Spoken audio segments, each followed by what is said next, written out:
segmen dan desentralisasi. Sebelum kami mempresentasikannya, kami akan memperkenalkan diri terlebih dahulu. Di sini ada Median Saputra, kemudian saya Nindya Haimas, kemudian saya Rizkia, dan satu lagi Pak Aris Suryawijaya. Baiklah, desentralisasi itu adalah praktek pendelegasian wewenang pengambilan keputusan kepada jenjang yang lebih rendah. Pengambilan keputusan terdesentralisasi memperkenankan manajer pada jenjang yang lebih rendah untuk membuat dan mengimplementasikan keputusan-keputusan penting yang berkaitan dengan wilayah pertanggungjawaban mereka.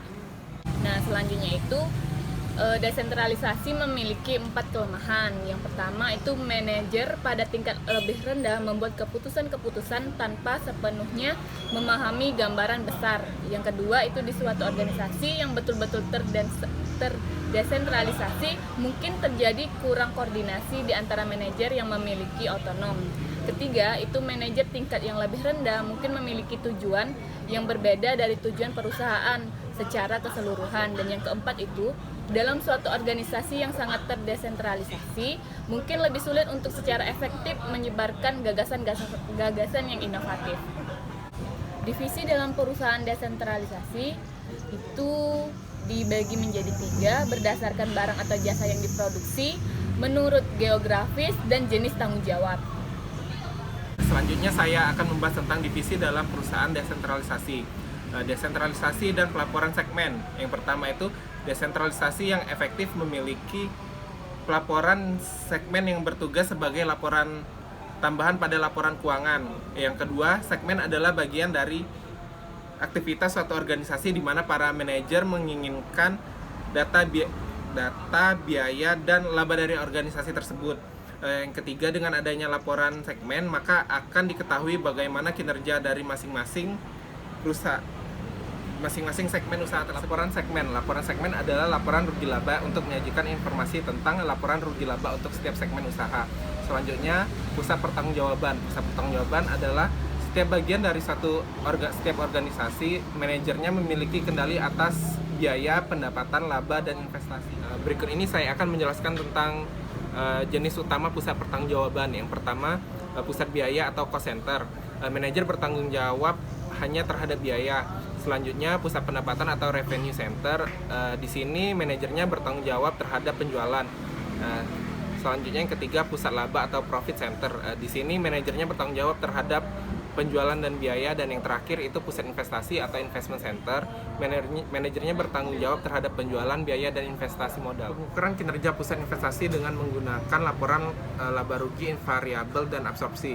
Yang pertama, pusat laba dinilai berdasarkan laporan laba rugi. Yang kedua, mengembangkan laporan laba rugi segmen untuk setiap pusat laba adalah suatu hal yang penting.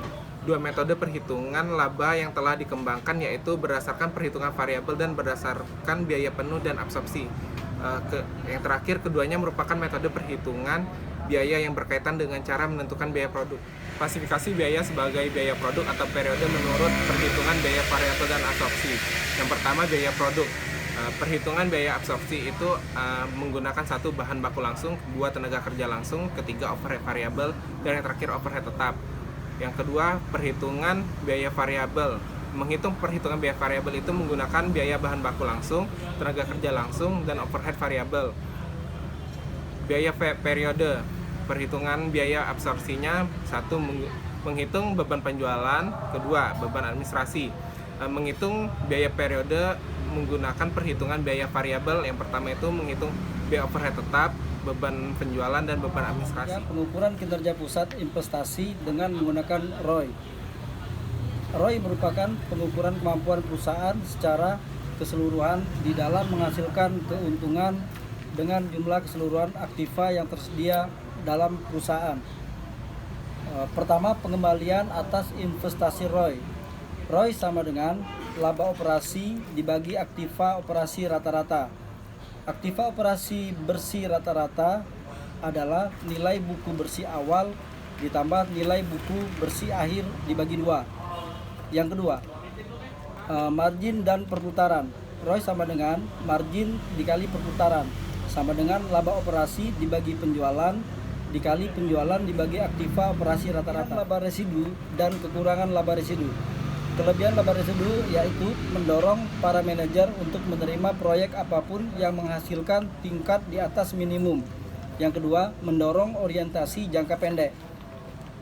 Kekurangan laba residu yaitu perbandingan langsung dari kinerja pada dua pusat investasi yang berbeda menjadi sulit karena tingkat investasinya bisa berbeda. Nilai tambah ekonomis atau dengan kata lain EVA adalah laba bersih dikurangi total biaya tahunan. Adapun persamaan matematis EVA dinyatakan sebagai berikut. EVA sama dengan laba operasi dikurang buka kurung persentase biaya modal aktual dikali total modal yang dipakai tutup kurung. Selanjutnya mengevaluasi manajer pusat laba. Evaluasi terhadap para manajer sering dikaitkan dengan profitabilitas untuk unit yang berada dalam kendali mereka. Maka manajer berhak mengharapkan berlakunya hal-hal berikut. 1. Ketika pendapatan penjualan meningkat dari satu periode ke periode berikutnya. Yang kedua, ketika pendapatan penjualan menurun dari satu periode ke periode berikutnya. Yang ketiga, ketika pendapatan penjualan tidak berubah dari satu periode ke periode berikutnya. Beberapa hal yang perlu diperhatikan dalam pelaporan segmen. Digunakan laporan laba rugi dengan format kontribusi yang membedakan biaya menjadi komponen variable cost dan fixed cost. Fixed cost dibedakan menjadi 1. Traceable fixed cost atau biaya tetap yang dapat ditelusuri. Yang kedua, common fixed cost atau biaya tetap umum. Saya akan melakukan review pada contoh kasus, yaitu adalah contoh kasusnya di mana firma hukum Davis dan Smythe melakukan dua divisi atau segmen, yaitu divisi hukum keluarga dan hukum komersial. Jadi segmennya dibagi dua. Seorang staf telah membuat laporan sebagai berikut. Bisa dilihat di sini laporannya. Itu ada revenue masing-masing, hukum keluarga dan hukum komersial, kemudian variable cost hukum keluarga dan hukum komersial, kemudian di kiri ada totalnya, yang kemudian contribution marginnya itu hasil dari revenue dikurang variable cost, kemudian ada lagi traceable fixed cost dikurangin lagi menjadi segment margin, dan ada lagi common fixed cost dikurangin lagi menjadi revenue, net revenue, pendapatan tetapnya, pendapatan bersihnya. Nah, di sini laporan ini belum sepenuhnya benar karena common fixed cost seperti gaji managing partner, biaya administrasi umum dan iklan perusahaan telah dialokasikan ke masing-masing segmen berdasarkan revenue. Baiklah, pada contoh kasus ini ditanya yang pertama, buatlah laporan segmen dengan format yang benar karena yang tadi itu belum lengkap. Kemudian yang kedua, menurut riset, apabila biaya iklan dinaikkan $20.000 akan menaikkan revenue dari segmen hukum keluarga sebesar $100.000. Bagaimana dampak rencana ini terhadap keseluruhan pendapatan net perusahaan?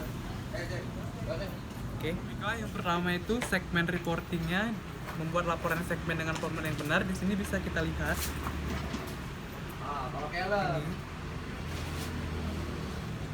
Sini bisa kita kelompokkan dulu dan di jumlahnya dan di biaya masing-masing biayanya kita kelompokkan dalam persen.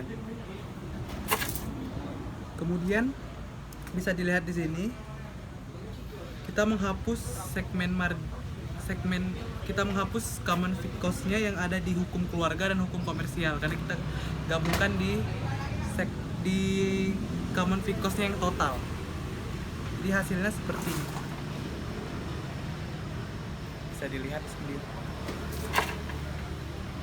Ini pertanyaan yang kedua, apabila biaya iklan dinaikkan sebesar $20.000, maka revenue segmen hukum keluarga akan naik sebesar $100.000. Bagaimana dampaknya terhadap pendapatan itu atau revenue net? Itu yang pertama kita lihat dulu kenaikan revenue-nya $100.000. Kemudian akan berpengaruh pada contribution margin rasionya sebanyak 75%. Nah, kenaikan contribution margin itu karena kita kalikan 75% dikali $100.000, hasilnya adalah $75.000.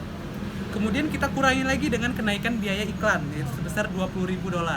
Maka kita akan dapatkan kenaikan segmen margin sebesar $55.000. Nah, tambahan biaya iklan yang akan menaikkan segmen margin divisi hukum keluarga sebesar $5.000 ini sekaligus menaikkan net perusahaan sebesar $55.000 dari $50.000 karena kenaikan biaya umum iklannya.